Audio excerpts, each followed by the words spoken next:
Muy bien, bueno, buenas tardes, bienvenidos a todos y a todas a una nueva edición de las charlas de archivos de la Asociación Uruguaya de Archivólogos. Esta tarde tenemos la grata presencia de la doctora Jimena Hernández y de nuestro colega Daniel Flores de Brasil, a quien agradecemos a ambos desde ya su presencia, su tiempo y su disponibilidad para compartir con nosotros hoy. Hoy vamos a estar hablando de la firma digital y su cadena de custodia. En las charlas anteriores les cuento sobre todo a Jimena y a Daniel que hemos estado hablando de preservación digital, hemos estado hablando de seguridad, de ciberseguridad, de seguridad de la información. Y bueno, nos faltaba ahora esto esto de la firma digital fue algo que surgió en las charlas pasadas y bueno, no podíamos hablar de firma digital sin hablar de cadena de custodia, así que muy bienvenidos y seguramente sus aportes serán más que bien recibidos. Vamos a dar pasos entonces, en principio. Y antes de seguir, quisiera hacer un saludo especial por el Día Nacional del Libro, que es aquí en Uruguay, y es el 205 aniversario de la creación de la Biblioteca Nacional. Así que feliz día para nuestros colegas bibliotecólogos y para la Biblioteca Nacional. Me hizo ahí de acuerdo Esther Pailos, que saludaba por el Día Nacional del Libro. Así que también muy bien enmarcada hoy nuestra charla en este día. Para comenzar, vamos a dar a la doctora Jimena Hernández. Ella viene de la Agencia de Gobierno Electrónico y Sociedad de la Información y el Conocimiento, AGESIC. Es doctora en Derecho y Ciencias Sociales. Es egresada de la Universidad de la República y es asesora jurídica y de la Unidad de Certificación Electrónica en AGESIC. También es docente de Derecho Informático e Informática Jurídica en la Universidad de la República del Uruguay y docente de Ética y Legislación Profesional en la Universidad Ort. Así que, Jimena, te damos paso y volvemos en un ratito nosotros. Muchas gracias, Estela. ¿Están viendo mi pantalla?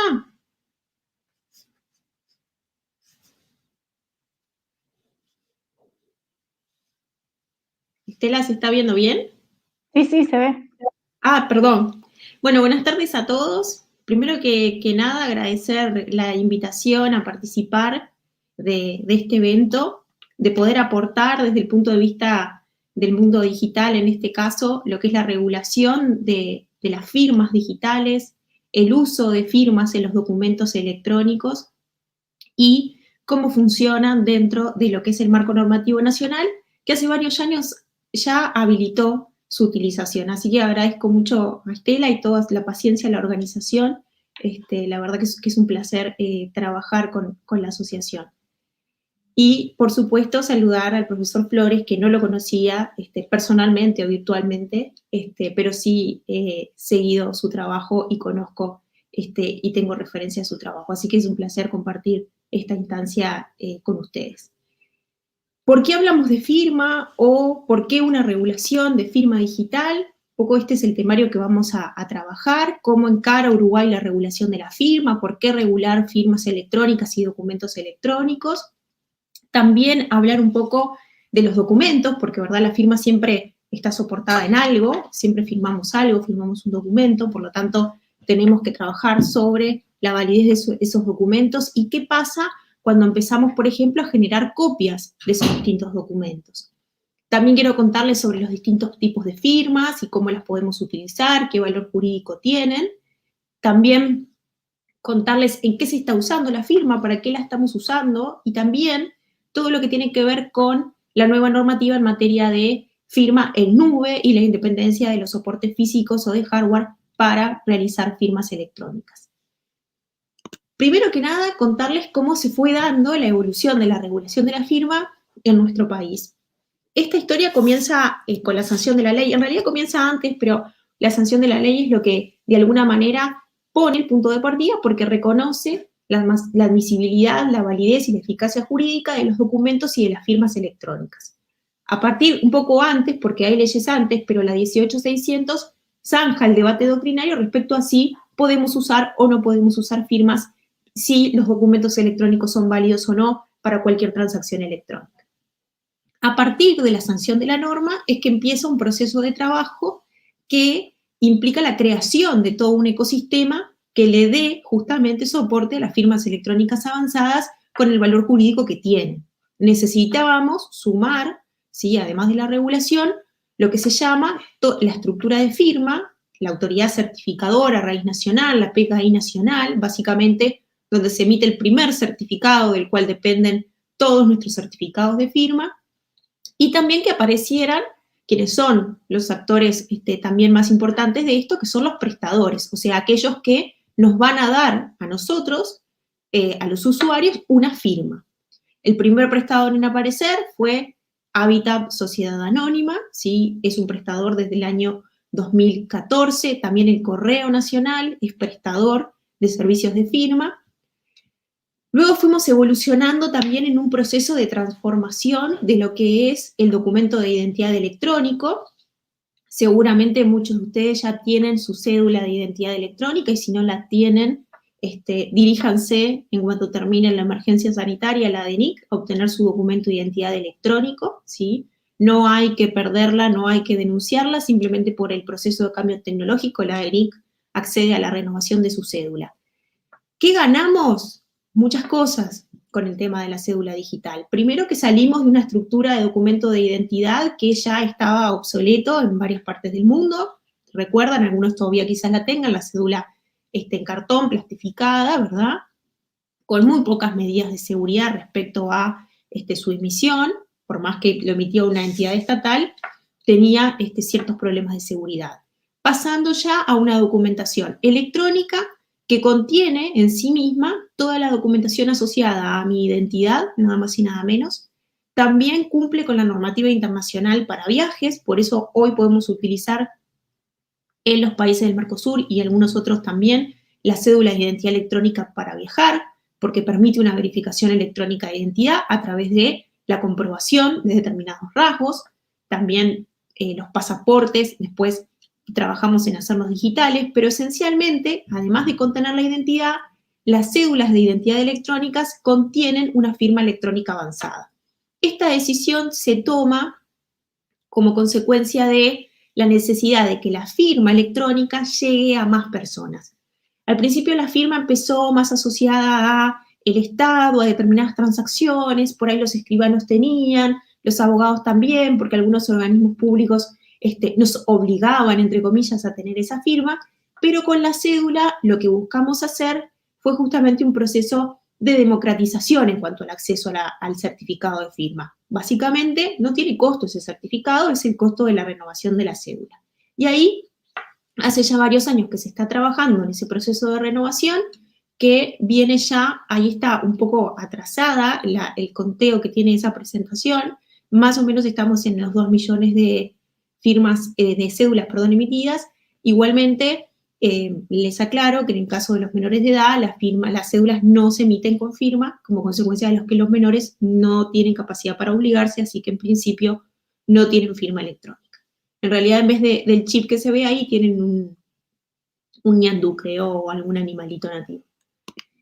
Bien, entonces, regulamos fuertemente estos servicios de certificación, de firma, para que todos tuviéramos una firma con valor jurídico, que pudiéramos suscribir los documentos con determinada seguridad jurídica, y después, en ese proceso de evolución normativa que yo les comentaba, empezó a darse ese fenómeno en el cual la gente ya no solamente utilizaba sus computadoras para firmar, sino que también necesitaba recurrir a otros elementos, como por ejemplo los teléfonos móviles. Hoy la mayoría de nuestras transacciones, incluso de e-banking o algún otro tipo de transacción, la hacemos a través del teléfono celular. Ustedes saben muy bien que hoy los teléfonos son unos concentradores de información, tienen todos los servicios a disposición a través de aplicaciones, por lo tanto necesitábamos crear servicios en los cuales ya no tuviera que enchufar nada a la computadora, sino pudiera firmar, ¿sí?, a través de la nube, con un certificado alojado en un prestador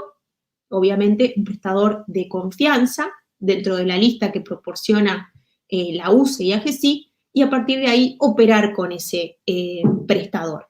Es así que regulamos los servicios de identificación digital, porque tan importante como firmar en el mundo electrónico es identificarse fehacientemente, la firma en nube que les comentaba recién, y también los servicios de sellado de tiempo. Los servicios de sellado de tiempo, si bien estuvieron creados a partir del año 2009, en la ley 18.600, no teníamos ningún prestador que diera servicios de sellado de tiempo. Y si será importante incorporar a las firmas sellados de tiempo.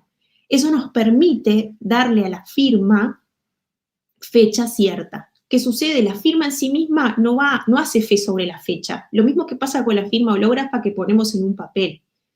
Yo siempre lo menciono, ¿no? A veces le pedimos más al mundo electrónico de las garantías que tenemos en los soportes papel.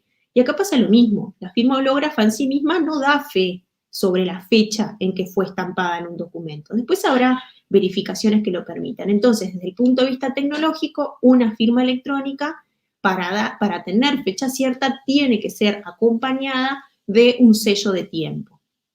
No todos los documentos quizás requieren sello de tiempo, pero muchísimos sí lo requieren, sobre todo cuando yo tengo que pensar en que ese documento lo tengo que guardar por una cantidad de años o lo tengo que guardar de forma permanente. Ustedes saben mucho mejor que yo de lo que se trata tener que almacenar documentación con distintos resguardos según el tipo de documentación que se trate.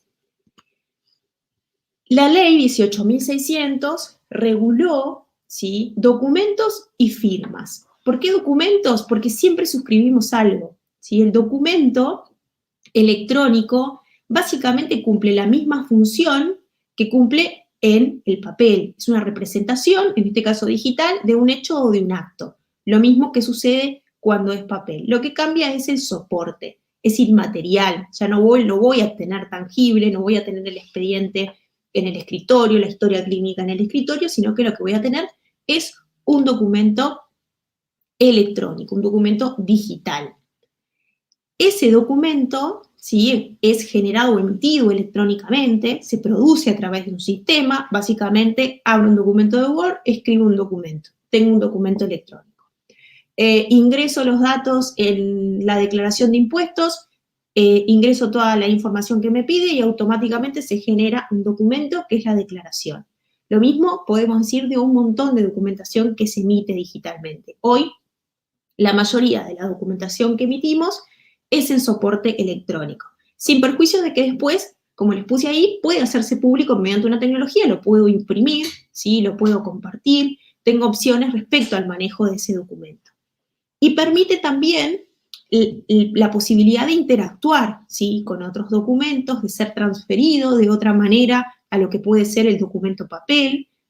Eso en el marco de lo que es el desarrollo del gobierno electrónico, por supuesto que también implica la optimización de procesos, mayor eficiencia del Estado, y ojalá lleguemos al momento en el cual realmente hablemos de un Estado intercomunicado, un Estado intercambiando información y no pidiéndole al ciudadano la misma información cada vez que se tiene que comunicar con el Estado. En eso es parte de lo que trabajamos y ponemos los esfuerzos en AGESIC, por ejemplo, a través de lo que es los trámites en línea. Pero después vamos a hablar un poco más de los casos de uso.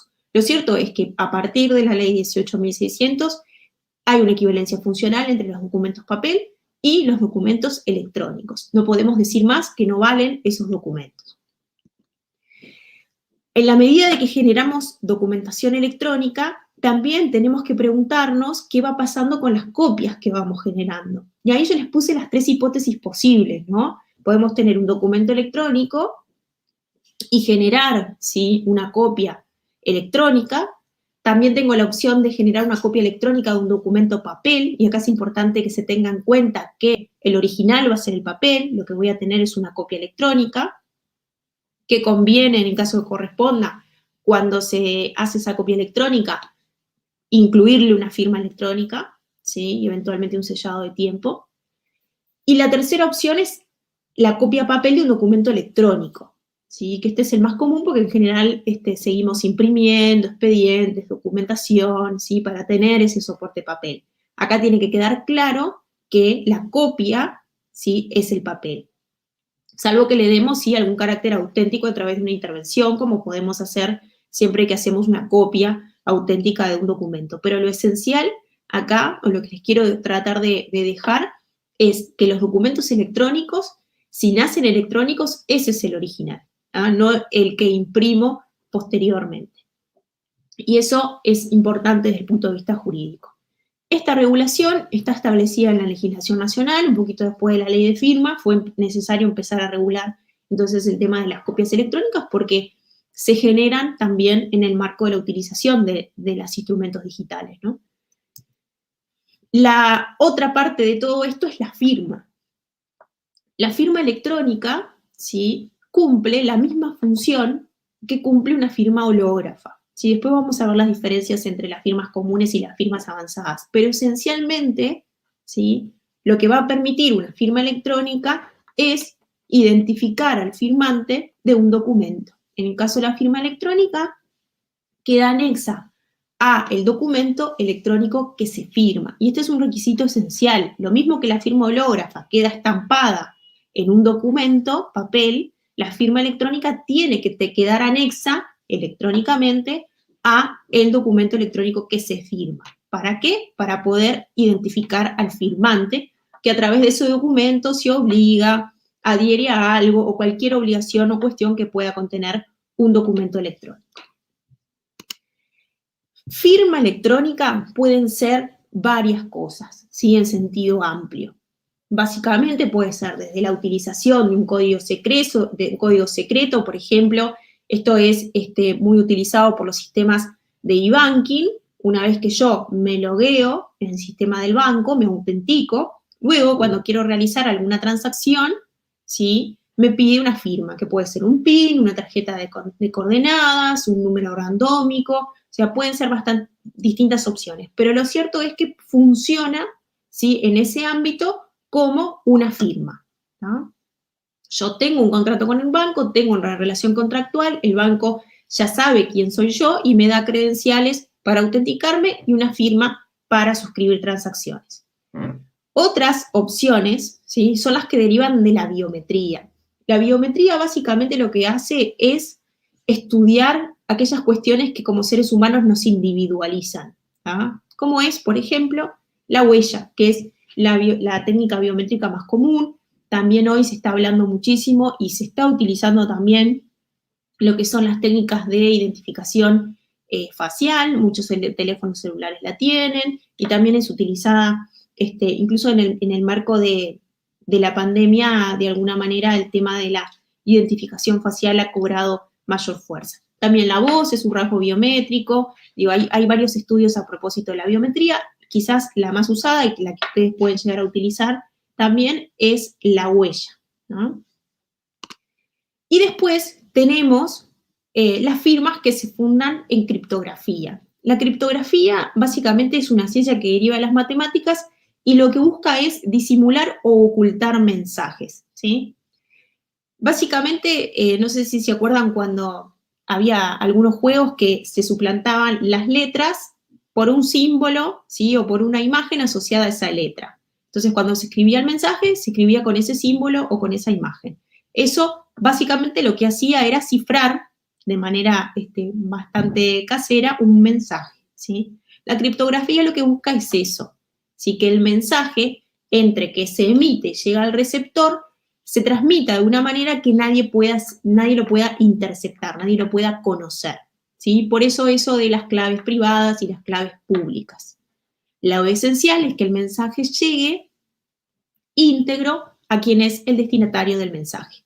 A través de la utilización de los sistemas de criptografía es que hablamos hoy de la utilización de esta tecnología para las firmas electrónicas avanzadas. Por eso yo les decía, firma pueden ser varias cosas. Ahora, firma electrónica avanzada, que es la que regulamos efectivamente en la unidad de certificación y en AGESIC, solamente puede ser utilizando tecnología criptográfica, ¿sí?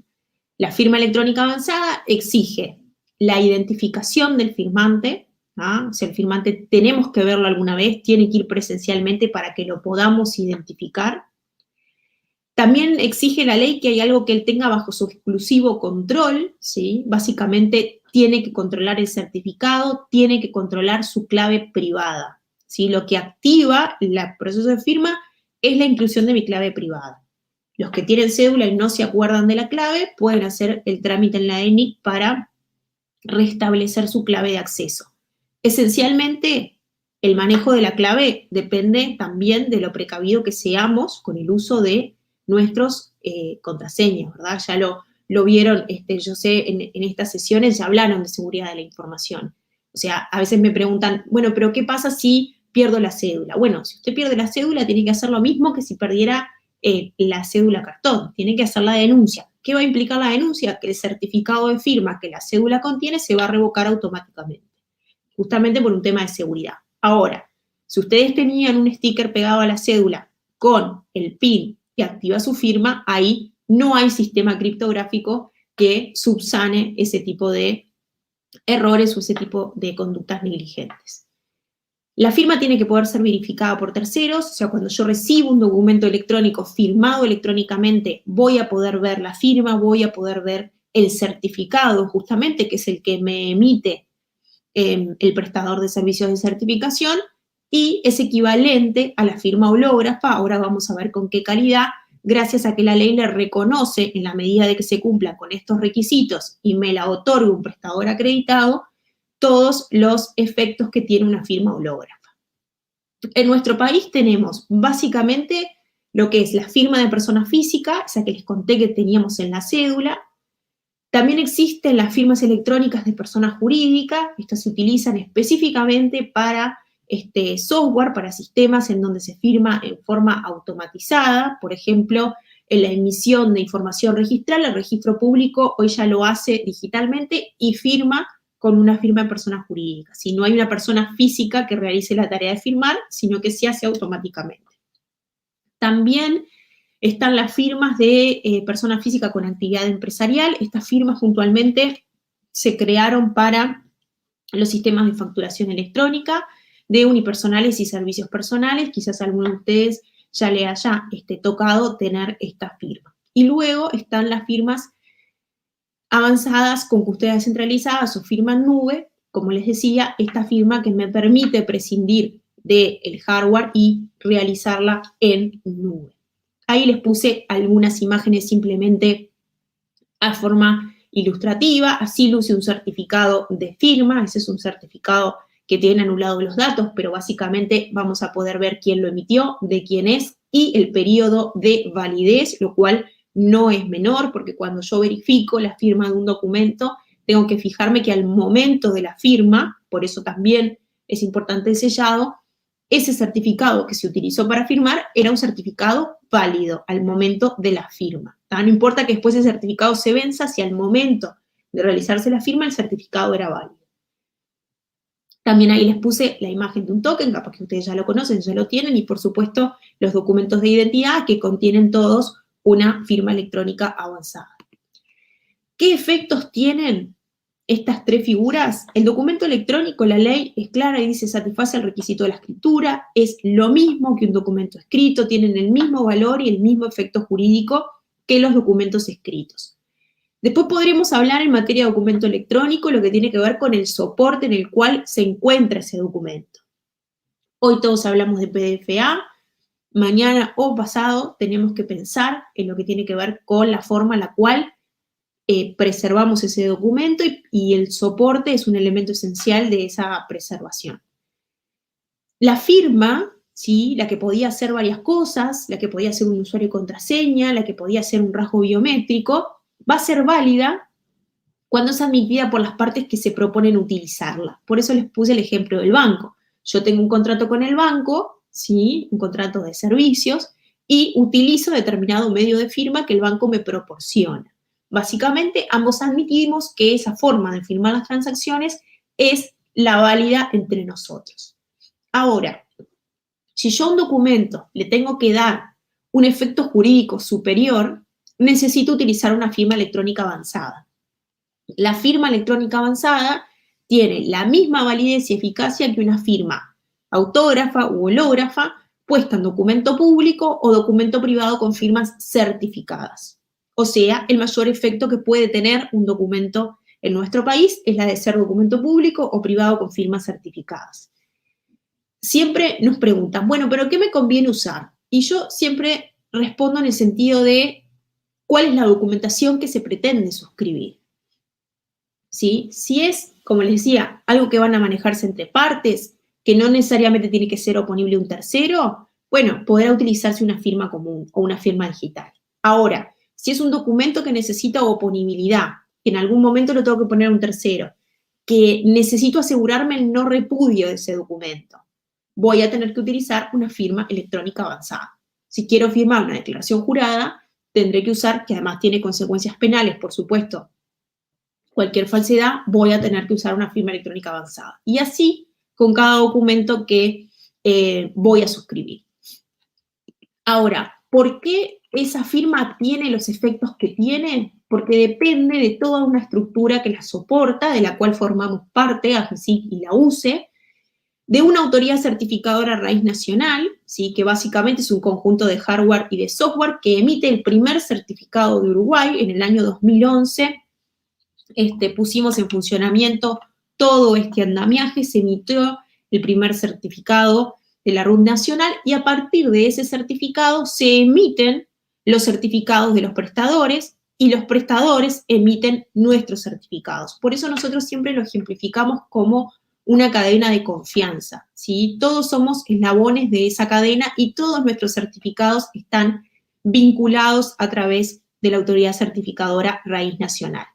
Hay un poco también, le ponían los servicios que se dan a través de esta cadena, la firma electrónica avanzada, la firma electrónica avanzada con custodia centralizada, los servicios de identidad digital y los servicios de sellado de tiempo, ¿sí? También les marcaba un poco ahí cuáles son los prestadores que están habilitados para los servicios de certificación, o sea, el que me da un dispositivo físico, un token o la cédula. Está la DENIC, por supuesto, para la emisión de cédulas, el Correo Uruguayo y Habitat para lo que es su producto ID digital. Y en el lado de los prestadores de servicios de confianza, o sea, firma en nube, identificación y sellado de tiempo, están Habitat y tu ID de Antel. Al principio, las firmas se emitían sin sello de tiempo. Hoy ya hace más o menos un año que todas las firmas emitidas por Habitat y por Antel están saliendo con sello de tiempo, lo cual es un avance importante porque uno de los desafíos que tenemos en AGESIC y que tenemos en la UCE es trabajar y procurar resolver el tema de la longevidad, ¿sí? De las firmas electrónicas avanzadas. También me comprometí a contarles un poco algunos casos de uso, ¿sí? Ustedes miran, bueno, y todas estas firmas, ¿en qué se están usando? ¿La gente cómo la puede utilizar? Bueno, hay varios aspectos en los que se están utilizando. Yo acá solo remarqué algunos para compartir con ustedes. En el ámbito de la administración, en el ámbito del Estado, ya hace unos años que todos utilizamos, por ejemplo, sistemas de expediente electrónico, en el cual suscribimos las actuaciones utilizando nuestras firmas electrónicas avanzadas. Hubo un proceso incluso de recambio de cédulas en el Estado, en los funcionarios públicos y quienes hacemos sus veces, de darnos la cédula electrónica con nuestra firma para poder utilizarla en el ámbito de la administración. Es así que suscribimos la mayoría de las actuaciones a través de nuestra firma. Y así en varias partes del Estado.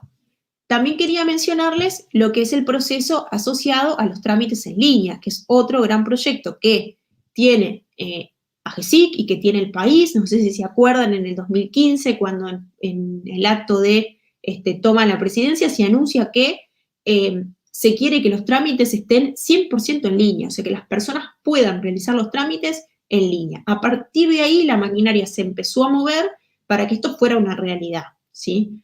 Desde el punto de vista de repensar los trámites del Estado, ver qué requisitos tenían, pero también la utilización, obviamente, de documentación electrónica y de firmas electrónicas.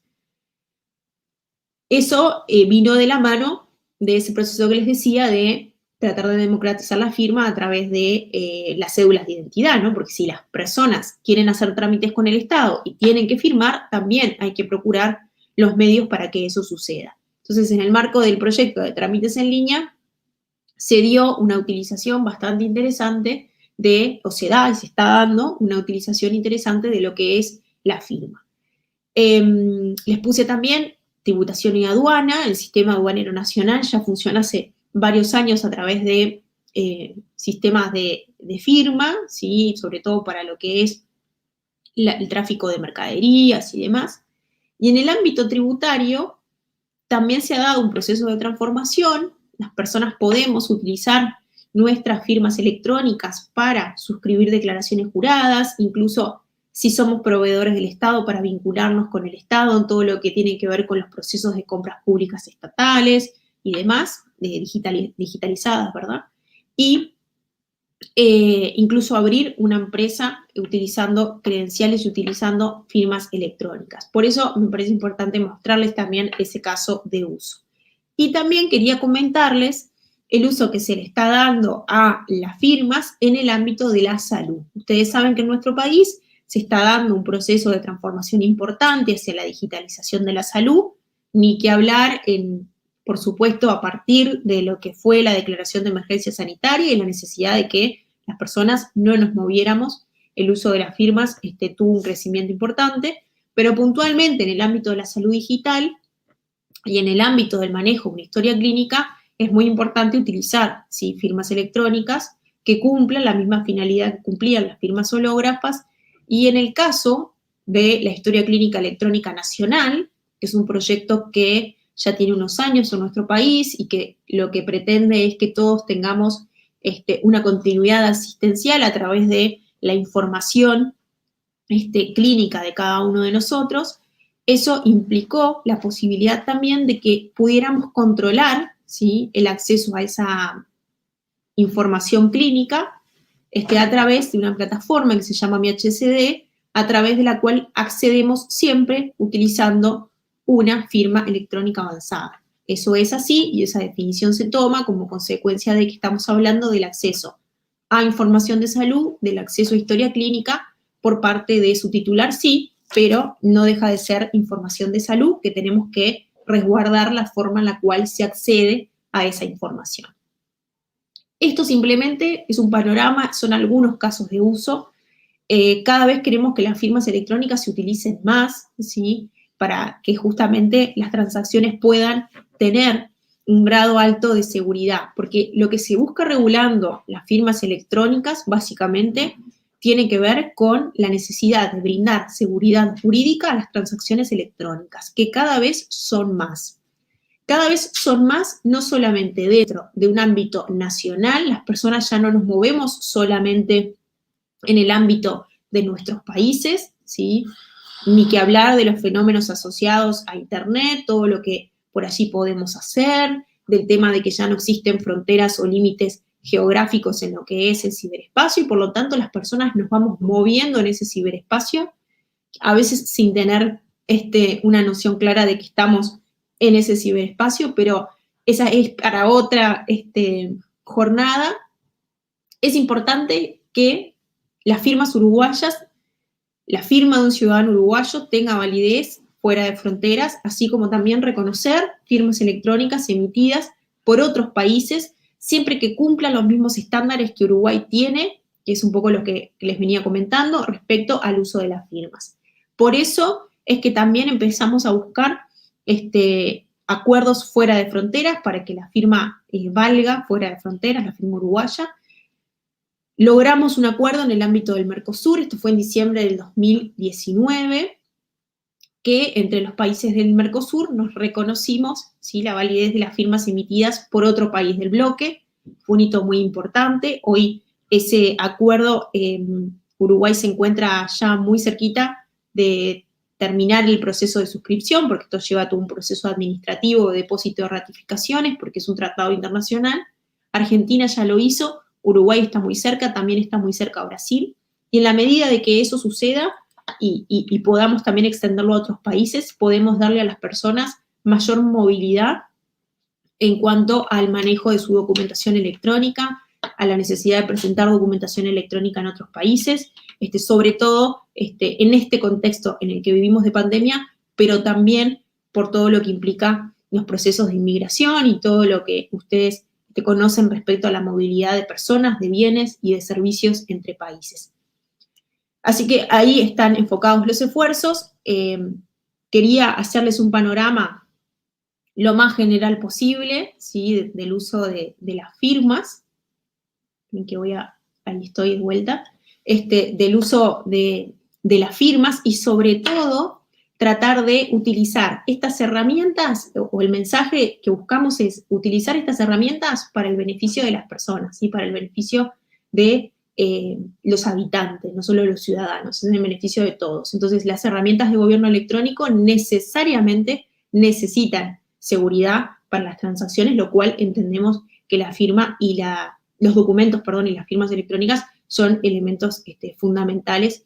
Por supuesto que en el ejercicio de su profesión, ni que hablar en los procesos asociados a la digitalización también de la documentación, ¿no?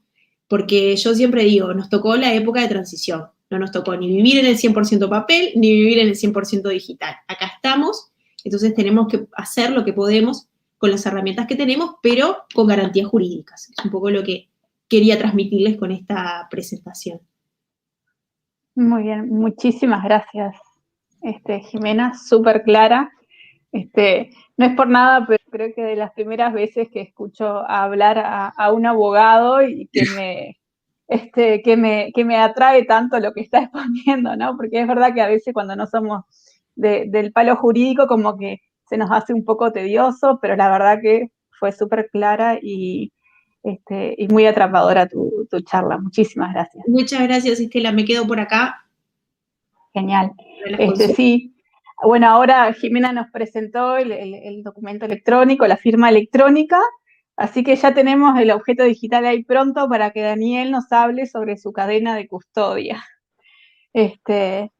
Así que bienvenido, Daniel, ya muy conocido por todos nosotros, Daniel Flores, que es profesor e investigador del curso de Archivología y de la maestría y doctorado en Ciencias de la Información de la Universidad Federal Fluminense en Brasil, líder del Grupo de Investigación en Documentos Digitales, Gestión y Preservación Digital Sistémica de una cadena de custodia de archivos digitales. Es miembro de la Asociación Latinoamericana de Archivos, representando a Brasil en el grupo de expertos de la Red Iberoamericana de Enseñanza Archivística Universitaria y en el grupo de trabajo de gestión de preservación de documentos electrónicos. Es un placer tenerte hoy aquí, Daniel. Muchas gracias. Estela, muchísimas gracias. Es un honor y un gusto tremendo estar aquí. Es un honor recibir esta invitación de la Asociación Uruguaya de Archivólogos. Felicitaciones por el Día del Libro hoy.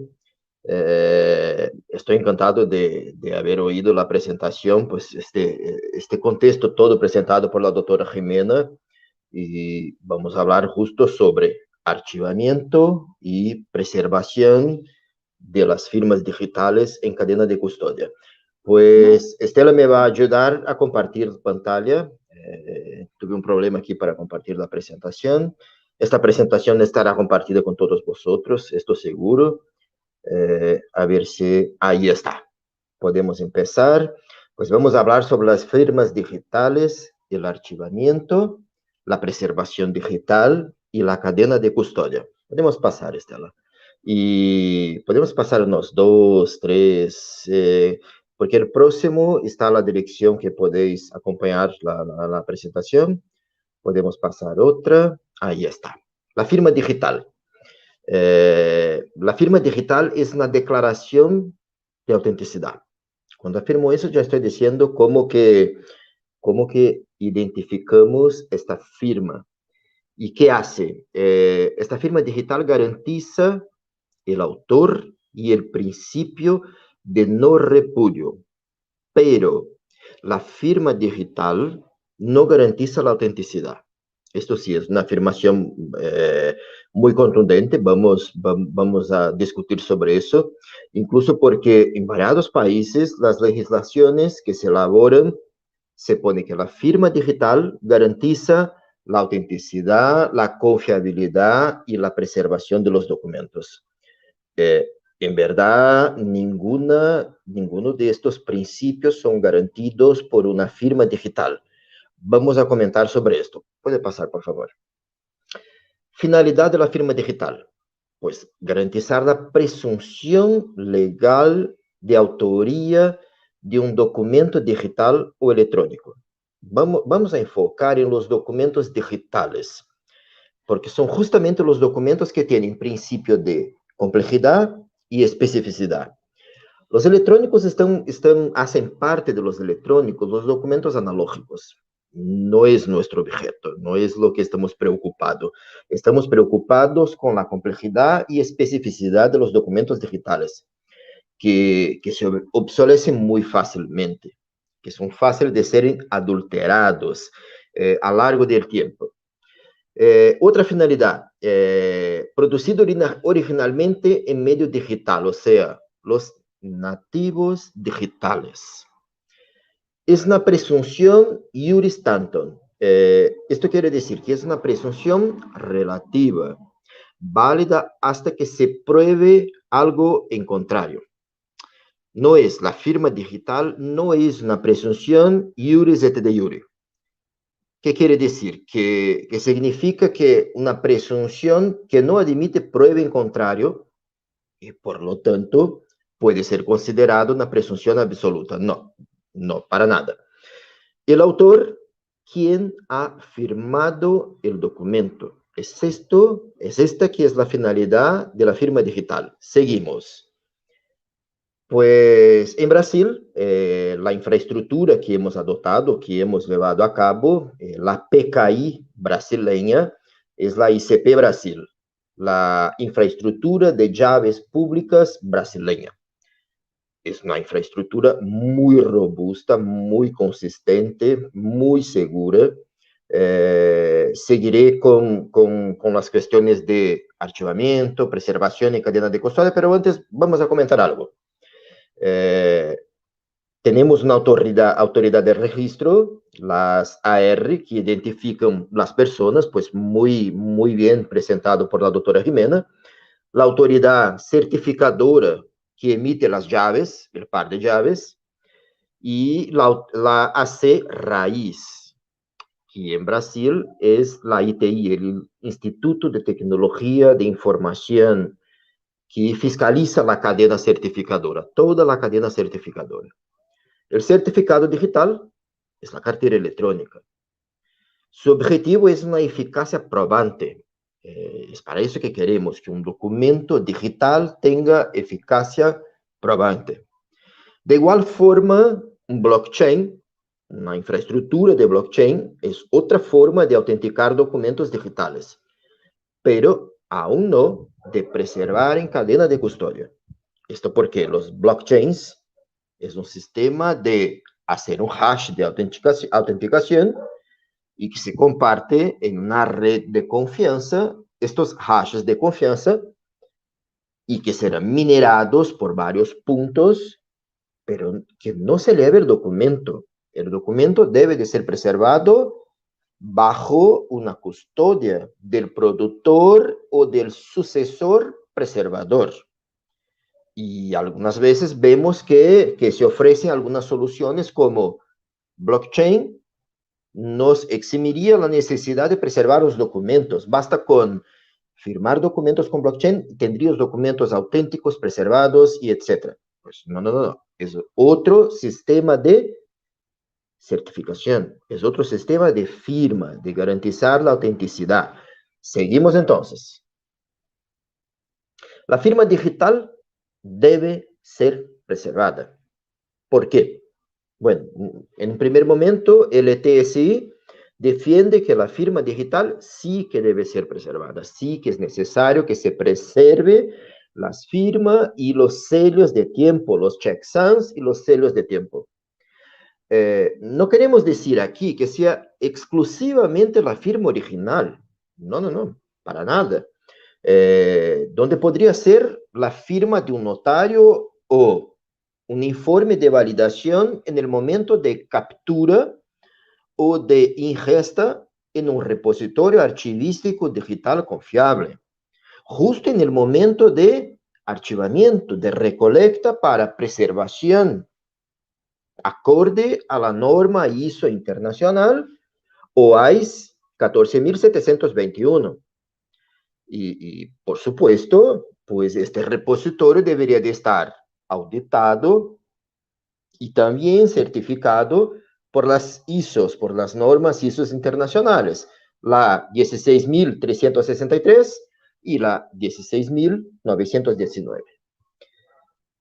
Ni siquiera debería ser una autoridad certificadora, ya que esta es una emisora de certificado. No podría ser la que va a archivar y preservar. Y ni siquiera la AC raíz, la autoridad certificadora raíz, porque es parte de esta infraestructura, de este PKI nacional involucrado en esta infraestructura, en esta cadena de confianza, de seguridad de la firma digital. El archivamiento y la preservación es otra cosa. Entonces, una autoridad archivística, de preferencia la máxima autoridad de su nivel administrativo, esfera y poder. Un archivo general de la nación, o el archivo de la Judicatura Federal, o estatal, o municipal, en la competencia respectiva de custodia de estos documentos. Seguimos entonces. Las firmas digitales, entonces, en los repositorios. Porque estamos hablando que firmamos documentos en un ambiente de producción, elaboración, y en un determinado momento estas firmas deberán de ser archivadas, capturadas y preservadas en cadena de custodia. Entonces, empezamos a hablar de un repositorio digital confiable, de acuerdo con dos normas internacionales, una que es el cómo se hace, el cómo hacer, y otra, cómo se audita y certifica. Bueno, los repositorios digitales confiables pueden adoptar firmas digitales en 3 escenarios. Está aquí abajo la fuente, es el Premise Data Dictionary, de Preservation Metadata. Se dice que, la primera, para la submisión al repositorio, cuando submeto para la recolecta, transferencia primaria o secundaria para un repositorio, por el autor o por el submisor, el producer, según la norma internacional 14.721. En la segunda opción, para diseminación, cuando un juez solicita acceso a información, presentación de documentos de un órgano de gobierno. Y estos documentos están en mi sistema, en mi repositorio, y necesito facultar este acceso. Pues hoy por hoy, muchísimas veces hacemos un informe, bajamos un SQL, bajamos un listado. No debería ser, porque ya no es un documento auténtico y ya no es un documento autenticado. Porque si yo lo firmo, es una declaración mía, del profesional, del servidor público, de que ese documento que está saliendo de este sistema es auténtico. ¿Y quién garantiza que esta salida del sistema se ha sido elaborada de forma completamente segura, que nada se ha cambiado? Entonces, es por eso que un repositorio digital confiable puede firmar para diseminación un paquete OAIS DIP, de diseminación, a partir del repositorio para fuente de prueba en un ambiente externo. ¿Y eso por qué? Porque los documentos originales no estarán en circulación y trámite libre. Los documentos originales deben de estar preservados en un ambiente confinado, en un ambiente que proteja las características de ese documento, bajo una cadena de custodia.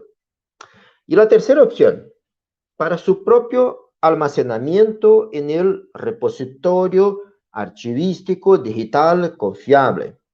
El propio RDC, repositorio digital confiable, puede almacenar objetos firmados digitalmente por el propio. Recibo un documento firmado digitalmente con certificación digital por la autoridad certificadora y voy a asumir custodia.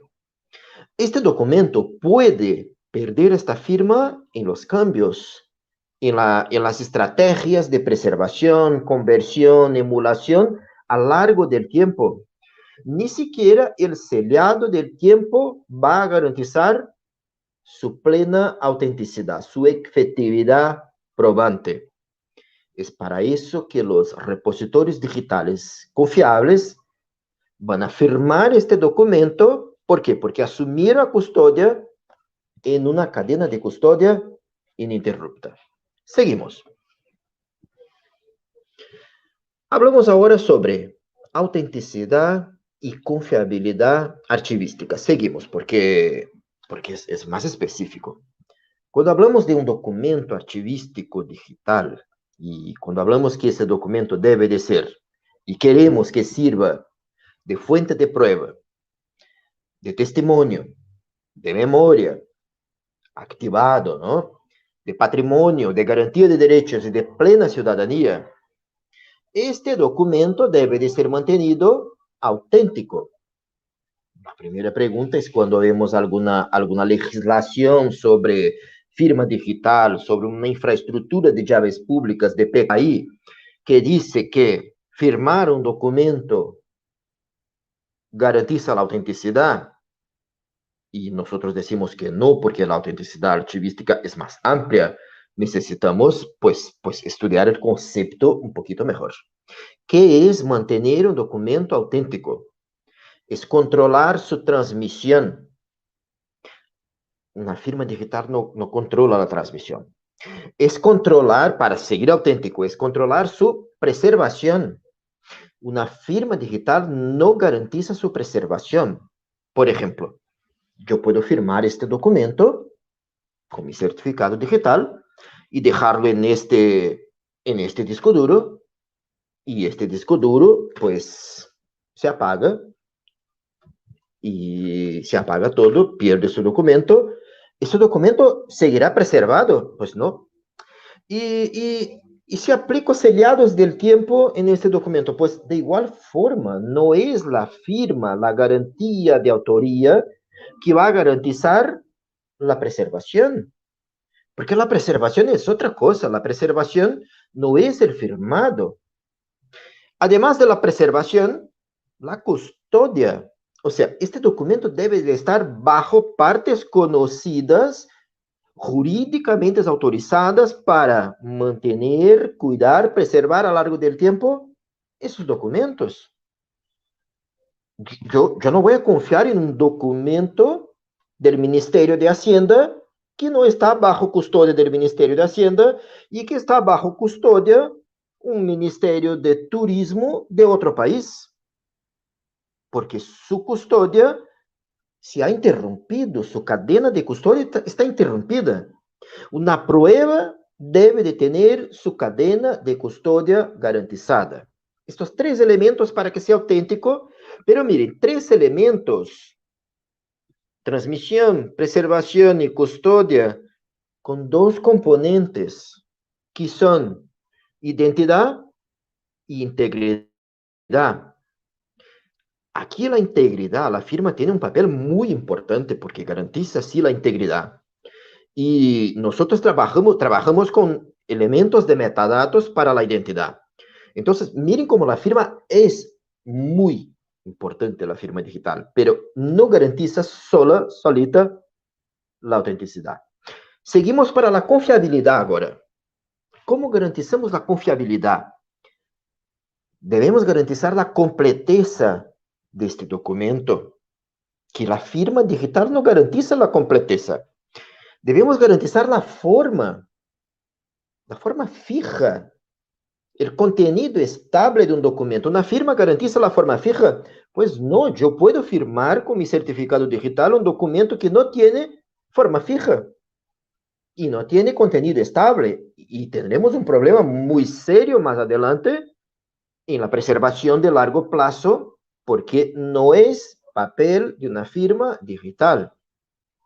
Entonces, la completeza, la forma, el control, y en el momento de la producción, en una cadena de custodia digital, que no es una cadena de custodia que estaba pensada para un mundo analógico, que bastaba con sacar un disco duro del Ministerio de Hacienda o un pendrive o cualquier otro medio externo, otro soporte, y ponerlo debajo del brazo y llevarlo hasta otro ministerio.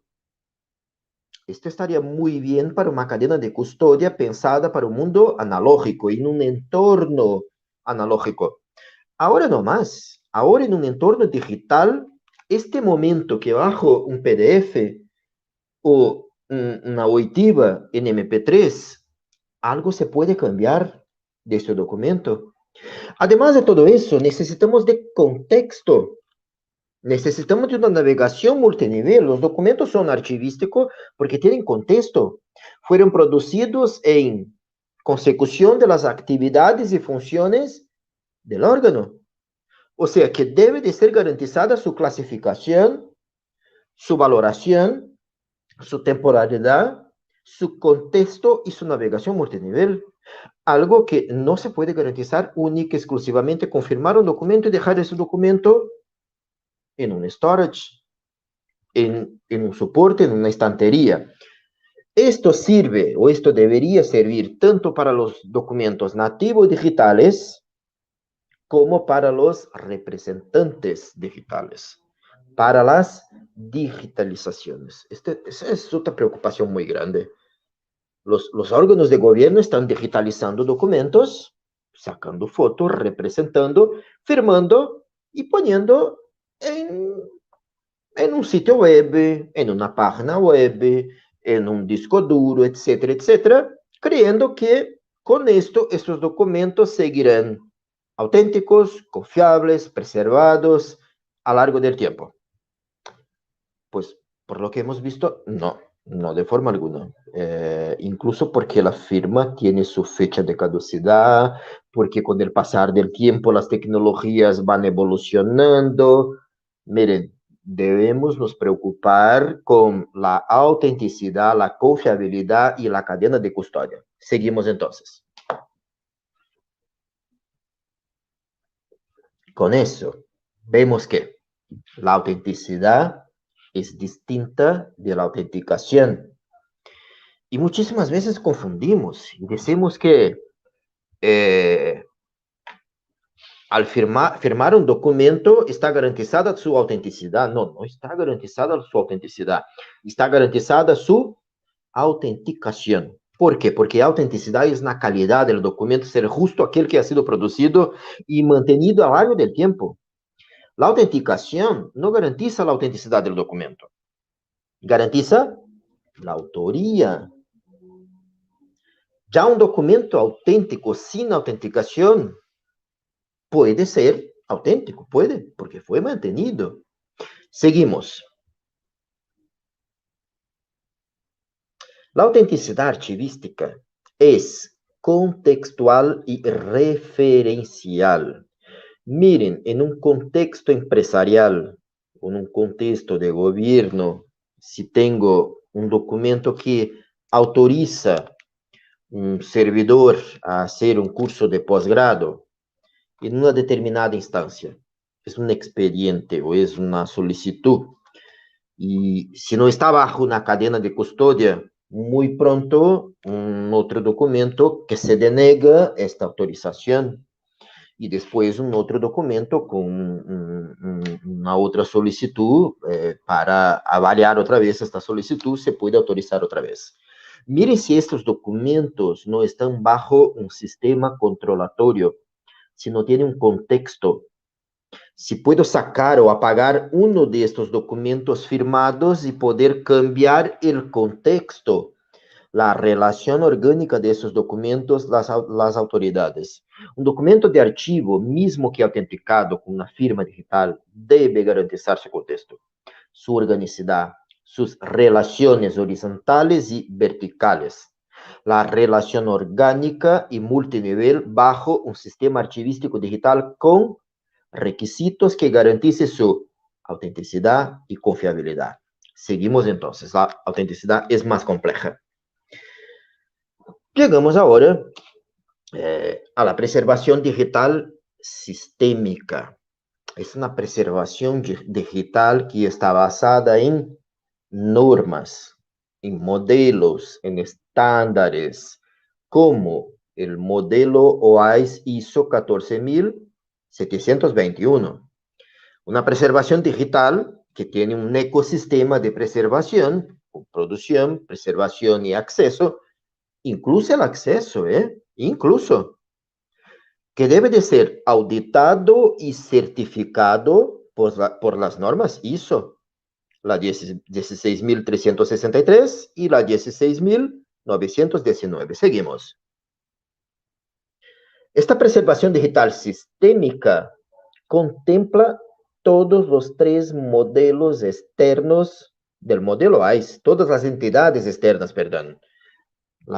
Desde la producción hasta el archivamiento y preservación, hasta el acceso.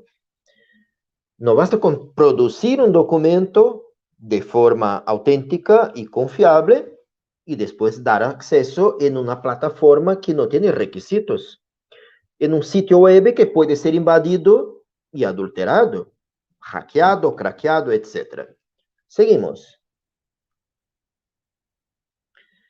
Esta preservación digital sistémica, o si vamos a literatura inglesa, es la Active Digital Preservation. No podemos traducir como preservación activa o preservación digital activa, pero sí que estamos viendo más como preservación digital sistémica y no activa.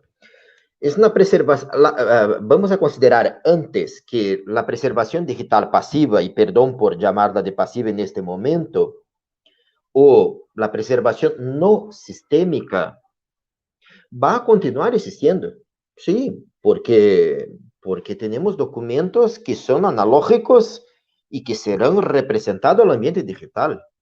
Tendremos documentos que serán convertidos al ambiente digital. Tendremos instituciones que al hacer su transferencia primaria o secundaria, aún no tienen una infraestructura de preservación digital sistémica.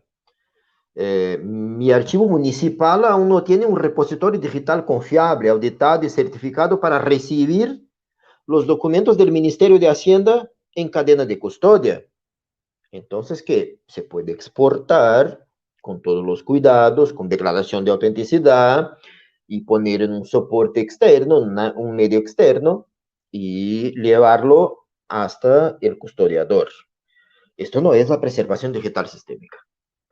Esta preservación tendrá su andamiento, tramitación, seguimiento, transferencias, siempre por paquetes OAIS, la norma mundial más importante de preservación digital, de archivamiento y preservación. Cuando hablamos de archivamiento y buscamos en la literatura, en las normas internacionales, salta OAIS, Open Archival Information System, la norma ISO 14721, que nos dice que tenemos 3 entidades externas: producción, preservación y acceso. Y nos denota que a partir de entonces, todo el tratamiento y la aplicación de las políticas archivísticas y estrategias será por este ecosistema. Esto quiere decir que no será más un trabajo manual del profesional de archivo, del archivero, del archivólogo. Nosotros no vamos más a bajar este documento en MP3, que ya está obsoleto, ya no es más un formato actual, y no vamos más a convertirlo para un formato actual, porque esto es una ruptura de cadena de custodia, porque yo puedo sacar parte del video, parte del sonido, de esta oitiva, de este proceso judicial, y este documento ya no será más auténtico, ya no tiene más el principio de no repudio. Y es por esto que todos estos cambios en los documentos, conversión, emulación, refrescamiento, virtualización, será implementado por un sistema, por un ecosistema, por una preservación digital sistémica, por un ambiente digital que va a convertir, que va a migrar y que va a afirmar Este documento que ha venido con una firma digital y que muy probablemente a ser convertido tendrá una ruptura de la firma digital, porque la cadena de bits será adulterada, ¿sí? Y tendremos que firmarlo otra vez por un ambiente, por un sistema auténtico, auditado y certificado. Surge un miedo, pero ¿cómo eso será un robot? Un robot que hará mi trabajo de archivólogo y yo no tendré más la función social de los archiveros, de los archivólogos. No, para nada, de forma alguna. Este sistema no es autónomo, este sistema obedece a una política archivística. Si quiero que esta conversión de MP3 sea para tal formato, si quiero que este video sea convertido de WMV, un formato de video de Windows, y quiero que se convierta para MP4, que no es el autorizado. Yo quiero cambiar, porque el autorizado es el Matroska Video. Esto según las plataformas de preservación digital mundiales. El PRONOM del archivo del Reino Unido. Pero ¿cómo cambio? Pues emanando una política. O la política, y esto debo de llevar en cuenta, que formatos no registren la política, pero sí en los planes, que estarán un poquito abajo de la política y los planes de preservación digital. Entonces, mire que los sistemas no son completamente autónomos. Los sistemas obedecen a normas emanadas por el archivero, por el archivólogo, por la institución archivística. Seguimos entonces. Esta preservación debe de ser sistémica. No podemos más preservar documentos en bases de datos creyendo que una base de datos hace preservación. No.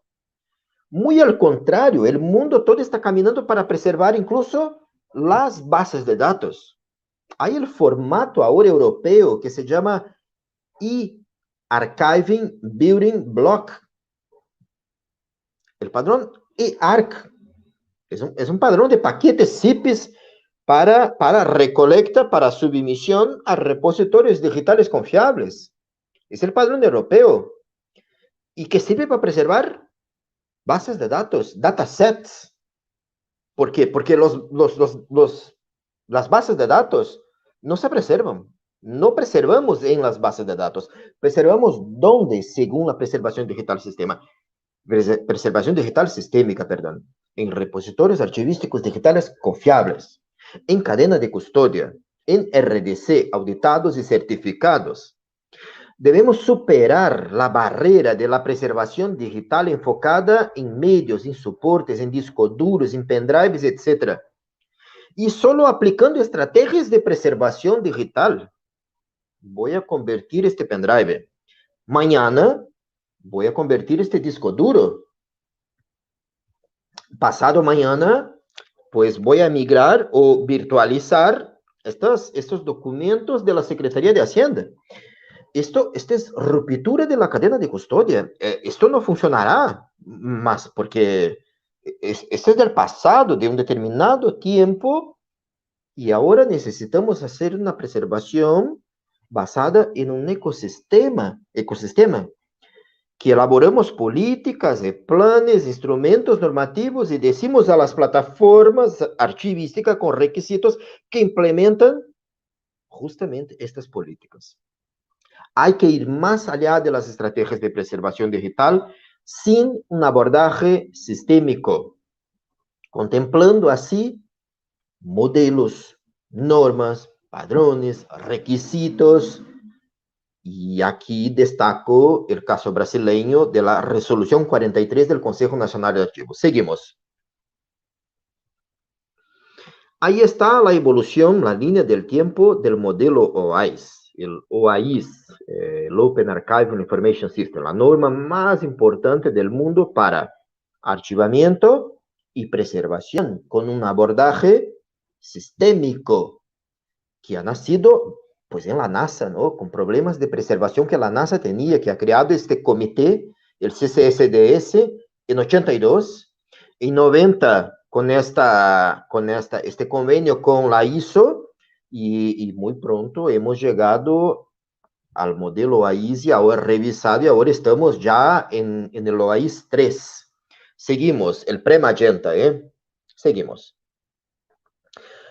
Y sobre archivamiento de documentos digitales, cuando investigamos en la literatura y normas internacionales ISO. Seguimos entonces. Cuando hacemos esta investigación aparece justamente el modelo AIS, un modelo de referencia Open Archival Information System, que es un esquema conceptual que disciplina y orienta un sistema de archivo dedicado a la preservación y manutención del acceso a informaciones digitales a largo plazo, reconocido como el trabajo conceptual más importante de un sistema dedicado a la preservación digital y es sistémico. Y miren, no es solo para archivos, es para las bibliotecas, es para los museos, para las teles, para los centros de documentación, para la preservación de las firmas digitales, para las PKIs, para las infraestructuras de llaves públicas que garantizan autenticidad, no, que garantizan la autoría de los documentos digitales. Seguimos. Ahí está toda la evolución del modelo AIS. Seguimos. Ahí está cómo es un ambiente AIS. Las tres entidades externas. Al centro está el archivo AIS, seguro. Un archivo protegido, un archivo aislado, un archivo que no está en la web, que no está en la internet. ¿Por qué? Porque no podemos poner un archivo que debe de estar seguro, preservado e inviolable en la web. Y tenemos el producer, el productor, la gestión de documentos que hace un archivamiento en este ambiente de preservación y el acceso es el tercero, el consumer. Según la terminología nuestra, el usuario, el acceso, la transparencia activa de informaciones y documentos. Seguimos. Ahí está el diseño mejorado. Cuando mira este producer, este productor, la gestión de documentos, y el primer paquete que aparece ahí, el paquete ZIP de submisión, es justo ahí que las firmas digitales llegarán. Es justo ahí que será o ocurrirá el archivamiento y preservación de las firmas digitales, o la original, o el informe de control de archivamiento con el checksum y con el sellado del tiempo de estas firmas digitales y de estos documentos. Un paquete de archivamiento para preservación. Seguimos. Cuando estudiamos el modelo AIS, con los workflows, con el data flow de sus diagramas, es muy claro, es muy evidente que necesita ser un ambiente aislado, un ambiente controlado, un ambiente que no puede facultar acceso a los usuarios externos, ni siquiera a la autoridad máxima de mi institución, solo a dos personas, a dos papeles institucionales, el administrador de preservación y el administrador de TI, con una cadena de custodia compartida y distribuida. Seguimos entonces. Hablamos ahora de cadena de custodia digital archivística, esta línea ininterrupta que es necesaria para las firmas y para los documentos de archivo. Por favor, seguimos. La cadena de custodia nace con una relación interdisciplinaria entre el derecho, la archivística, la diplomática y la ciencia forense digital. Seguimos entonces. La necesidad es la fuente de prueba del documento de archivo. Los principios de Gerardo Prado, de la mismidad y de la desconfianza de la prueba. Seguimos.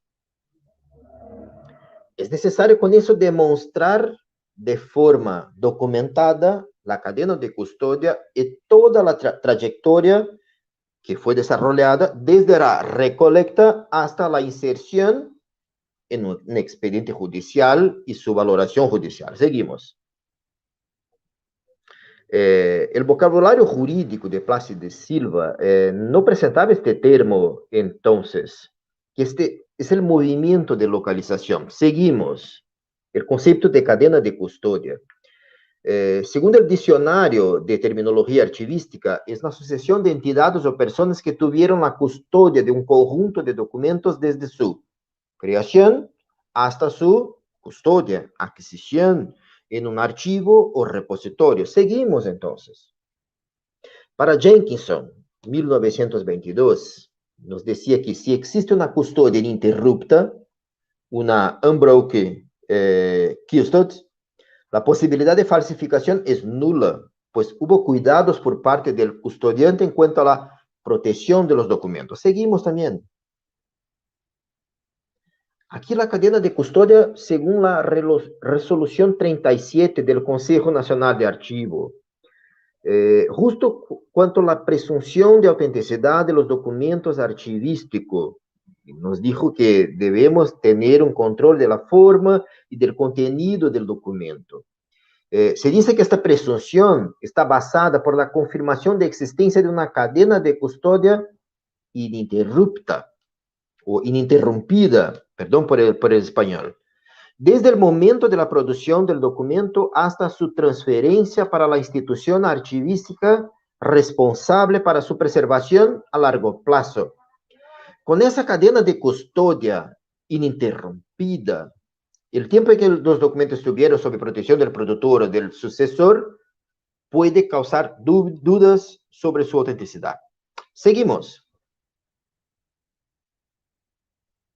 Miren que a partir de ahora, vamos a empezar a hablar de una ruptura de paradigma, de la idea de la prueba para el judiciario, para las policías, que empieza en el momento de la recolecta de la prueba.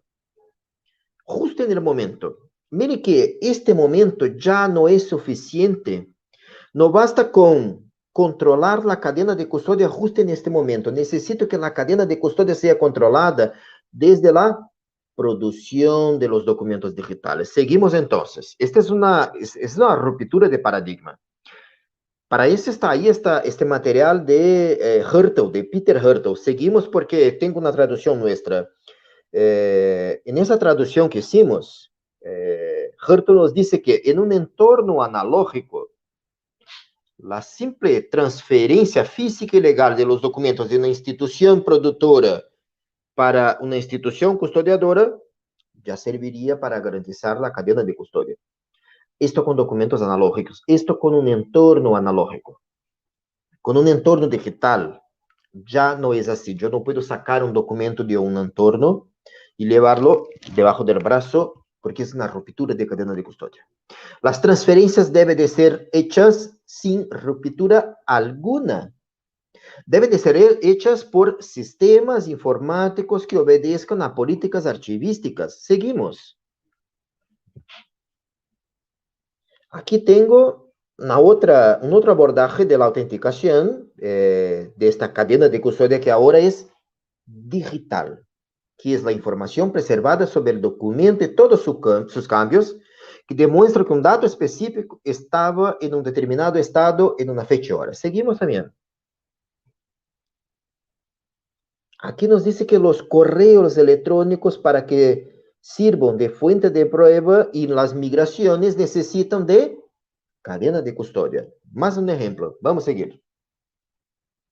Aquí tengo un material en el consultor jurídico brasileño, es de Stopanovski, de Marcelo, que dice que para que un correo sirva de fuente de prueba necesita de cuidados específicos, o sea, de una cadena de custodia. Yo no puedo presumir que un correo electrónico es auténtico por ser correo electrónico y por estar firmado digitalmente, porque puede ser firmado digitalmente después que se le hizo los cambios. O sea que necesita una cadena de custodia desde su génesis, desde su producción, o génesis o producción, manteniendo esta línea ininterrupta o ininterrumpida de la cadena de custodia. Seguimos.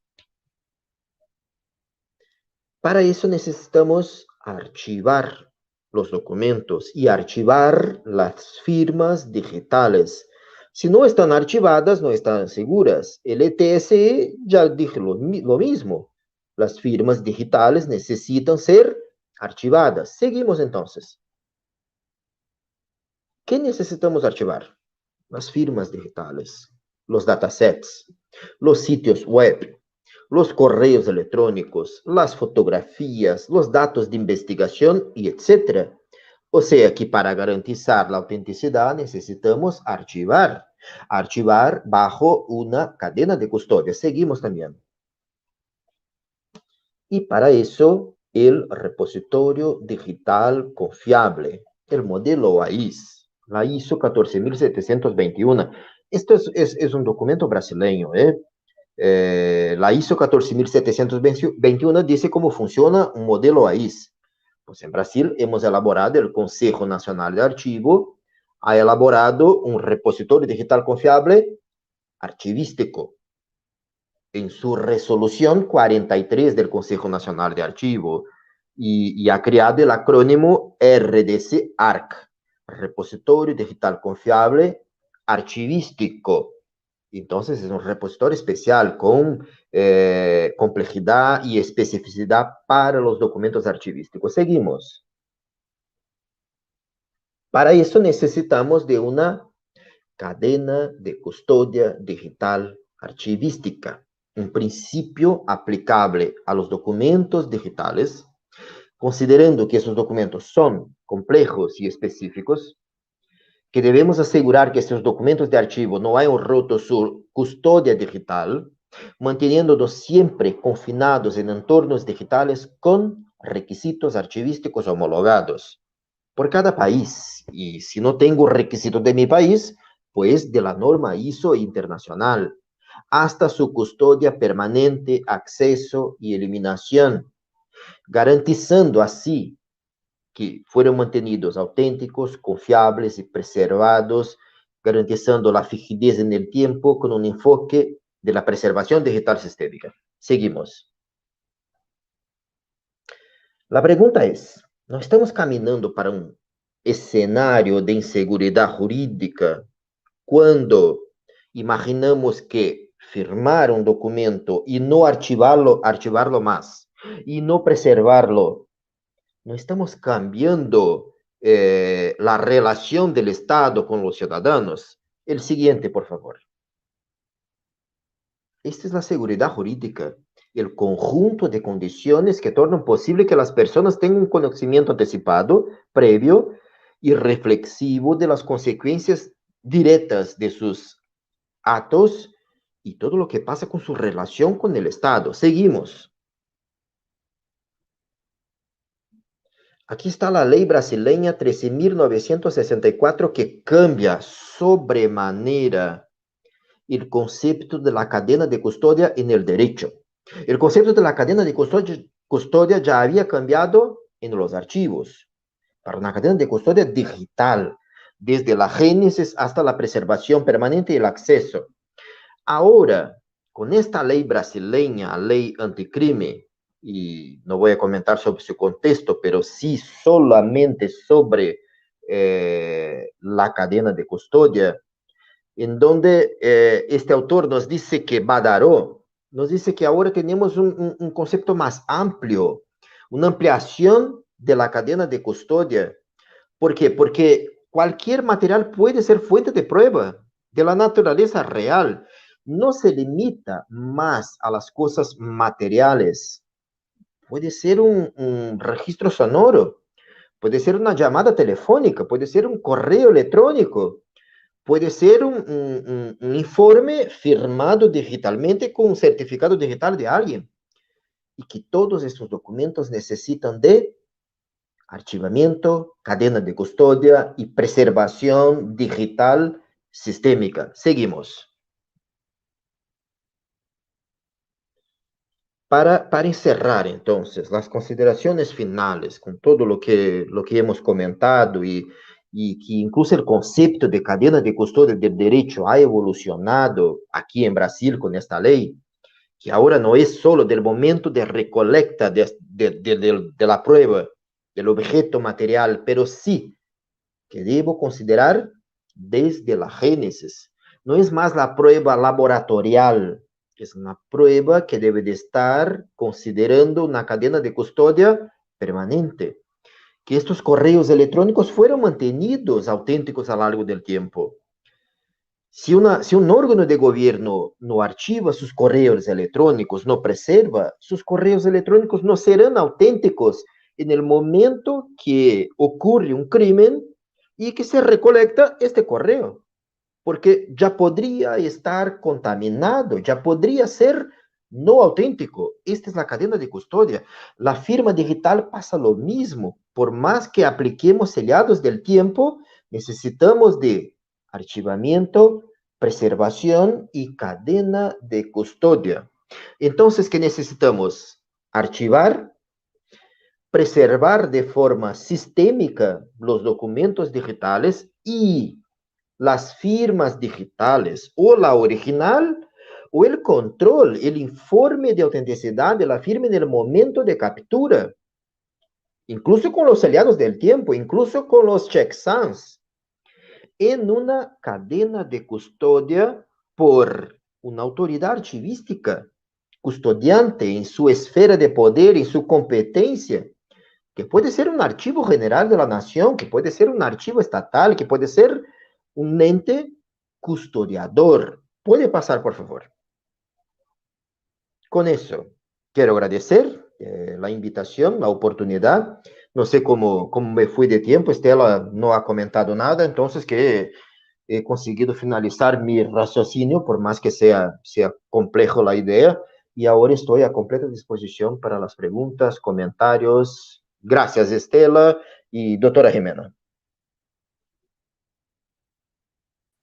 Muchísimas gracias, Daniel. Súper claro, súper ilustrativo y siempre un gusto escucharte en estos temas que sin duda nos da para pensar mucho. El chat hoy estuvo un poquito quieto, pero creo que es porque estaban intentando asimilar toda la información que nos estabas dando, porque verdaderamente hablaste de muchas cosas que dan para otras tantas charlas, como también Jimena nos habló de otras cosas que daban para seguir hablando y por qué no, lo podemos seguir charlando más adelante. Así que muchísimas gracias. Y bueno, ahora vamos a dar paso a las preguntas que nos han llegado y si tienen más para compartir, lo pueden hacer a través del chat de YouTube. En principio quería compartir entonces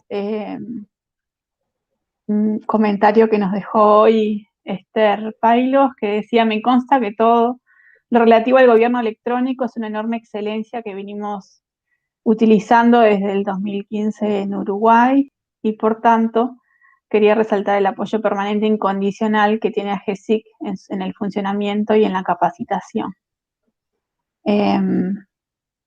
Y así teníamos una pregunta que podrían los dos darnos su punto de vista, y Lorena preguntaba si la autoridad certificadora sería la prestadora del servicio que da el sellado de tiempo también. Lorena, acá en Uruguay sí, las autoridades de certificación, dentro de la gama de los servicios que pueden prestar, están los servicios de sellado. Hay dos, como les comentaba, Habitat y Antel. O sea, en Brasil funciona de la misma forma, Daniel. Brasil de la misma forma, son las autoridades certificadoras y me gustaría hacer un comentario complementario, que además del sellado del tiempo por la autoridad certificadora, a partir del momento que estas firmas y esos documentos estén archivados,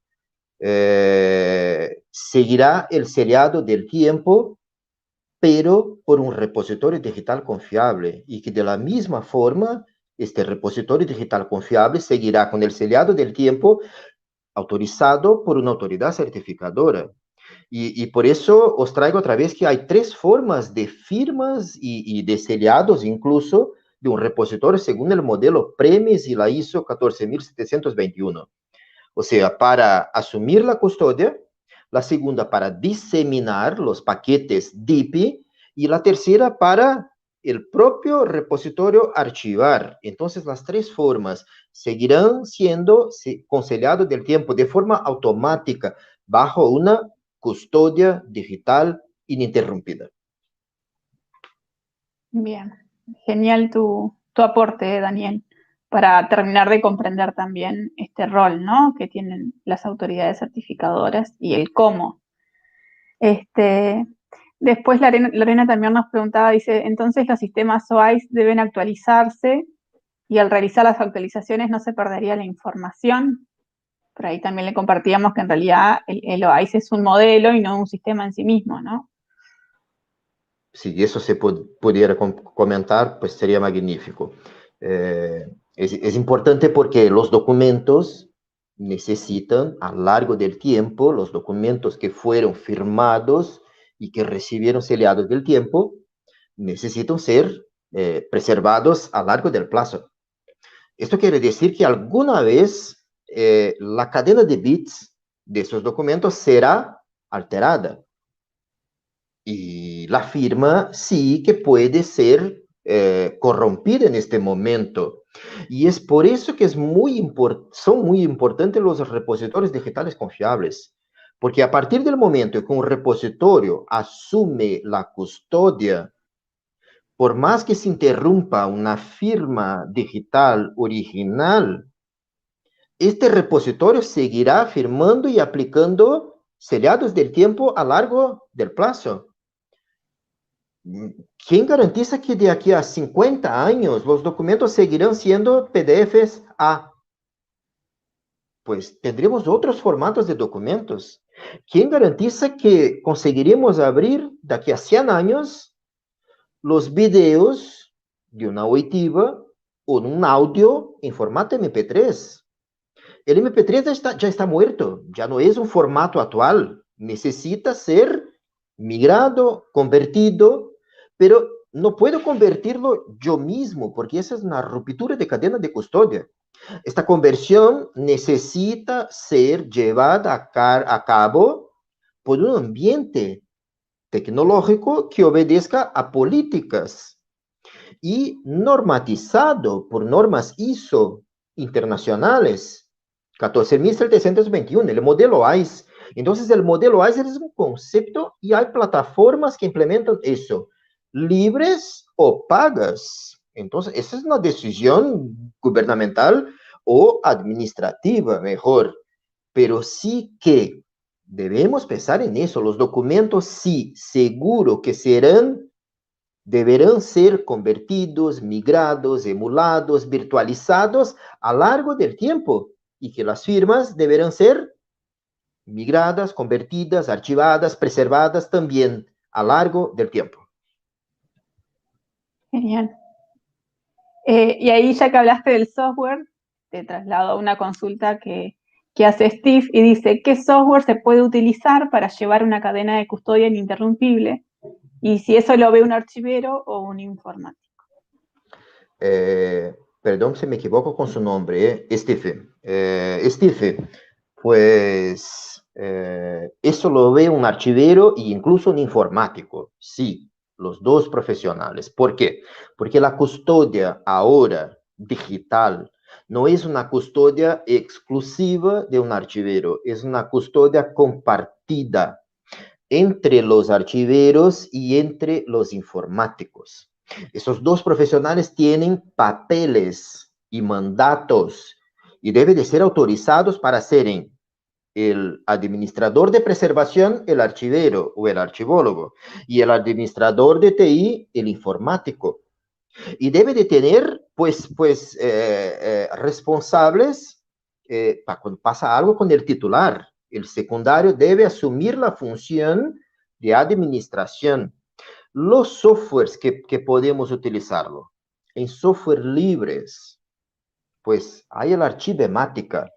Es un software libre que se ha desarrollado por una empresa canadiana que inicialmente ha desarrollado la plataforma archivística de acceso y transparencia activa ICATON por el auspicios del Consejo Internacional de Archivos, financiado por un conjunto de instituciones públicas y privadas para crear este software libre, y esta empresa ha creado. Hay un otro libre que es el RODA, el Repositorio de Objetos Digitales Auténticos de Portugal, de la empresa portuguesa Keep Solutions. Pero hay una multitud de otros sistemas que son propietarios y que hacen lo mismo. RDC, Repositorios Digitales Confiables, que están acordes a la norma ISO 14721. Estos softwares podemos instalarlos y aplicarlos en nuestras instituciones. Pero un último comentario. Cuando hablamos de repositorios digitales confiables, no estamos hablando específicamente solamente del software. Estamos hablando de la política, de las personas, de la infraestructura tecnológica, del software, de las condiciones financieras para mantener este repositorio a lo largo del tiempo. Porque no podemos implementar un repositorio digital confiable hoy que no tendremos presupuesto en el próximo año. Y ya no tendremos más acceso a los documentos digitales. O sea, es por eso que estos repositorios, estos softwares, sí son auditados y certificados por la ISO 16363, que audita el repositorio y su infraestructura y los objetos. Y la ISO, la norma ISO 16919, que certifica las empresas certificadoras. Miren qué infraestructura compleja, ¿no? Para dar cuenta de la autenticidad, de la confiabilidad, de la preservación y el acceso a largo plazo de los documentos archivísticos, garantizando seguridad jurídica a las personas. Perfecto, Daniel. Jimena, algo que nos quieras compartir. Pensaba ahora, bueno, si en realidad nuestra legislación está preparada para todo esto también, ¿no? Sí, creo que ahí, Estela, está el desafío en lo que tiene que ver con la actualización de la normativa, ¿no? Sobre todo en materia de archivos, que está pensada desde un archivo físico, ¿verdad? Un archivo papel. Ya estamos coqueteando con la idea de los repositorios digitales, por lo menos como forma de regular y ver qué condiciones deberían de cumplir esos repositorios. Nuestros prestadores de servicios lo están pensando también como un servicio de confianza asociado a la prestación de firma y de sello. Nosotros hoy no tenemos una definición al respecto, pero sí sabemos, está en el roadmap tomar el tema de los repositorios digitales. Tenemos un ecosistema desarrollado que creo que es una base muy importante para los documentos, las firmas, los sellos, así que resta seguir impulsando un poco más, pero bueno, para eso estamos de este lado. Genial. Genial. Bueno, creo que por acá el resto de los comentarios que habían de alguna forma fueron parte de las respuestas que ustedes dieron recién a las preguntas. Entonces, si no llegan más preguntas por el momento, agradecerles enormemente otra vez, porque la verdad ha sido un gusto escucharlos a ambos. Creo que ambas charlas se han complementado a la perfección. Y eso da cuenta también de la necesidad del trabajo interdisciplinario en los archivos, ¿no? Y en esto de la gestión de los documentos. Así que este video también va a quedar disponible en el canal de la asociación, y quienes quieran después hacer sus comentarios allí también lo pueden hacer seguir, como dicen en Brasil, batiendo papo sobre esta temática, y quien dice seguir en una futura charla conversando al respecto. Muchísimas gracias a ambos, de verdad. Y gracias a todos los que nos han acompañado desde Uruguay, desde Argentina, desde Brasil, desde México, desde Perú, desde Bolivia. Así que ha sido súper grata también tenerlos a todos y todas aquí. Muy buenas tardes y muchísimas gracias. Muchas gracias a todos. Muchas gracias.